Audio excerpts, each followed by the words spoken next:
来看到停电莫拉嘅风采电流过高，意思系近来近态，全台供应量清态嘅蔬菜就是屏东县，屏东县主要嘅河坝水就泡发作浪，要对客家地区有嘅下嘅乡镇，比到交通安全，封闭嘅下措重要嘅桥梁，尤其係万民乡，早地講切斷嘅老夫區隔壁鄉鎮嘅交通，早地講嘅變做故殺。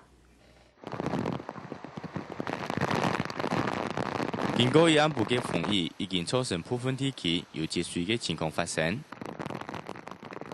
農田淹水，甚至走出路面，造成各大嘅地區積水嚴重，嗰度車輛嘅駕駛唔敢太易前進，尤其係四橋村有8個副斷梁，需要數年船來協助。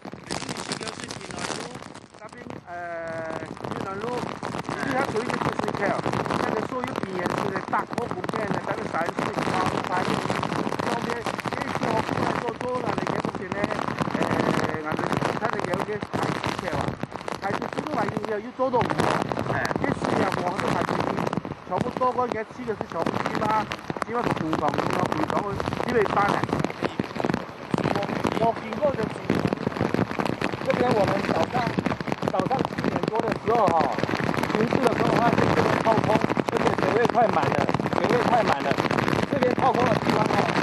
因為有掏空，大概往內延伸大概有3-4公尺，3-4公尺裡面。完全的，如果這個時候哈，很大的卡車經過的話，就會坍塌造成危害。我們鄉公所馬上將危險嘅橋梁封閉，翻回常態化。而家目前講嘅總係威能梯嘅封起來，龍洞龍獅嘅封起來，另外呢，我哋假裝嘅假啲嘅封起來。目前呢，我哋慢慢用喺所有嗰啲就係差不多封起來了。我們鄉因為橋梁封閉，幾乎成了故障。其他鄉鎮嘅情況嘛唔樂觀，但新埤鄉嘛封閉嘅新埤大橋，8號打造3條人左右。新埤莊、大鐵莊嘅淹水情況嚴重，深度有90公分以上。新埤鄉公所表示，也係6-7年來第一擺嚴重嘅積水，原因嗰種係河川區堤連邊海嘅工程施作，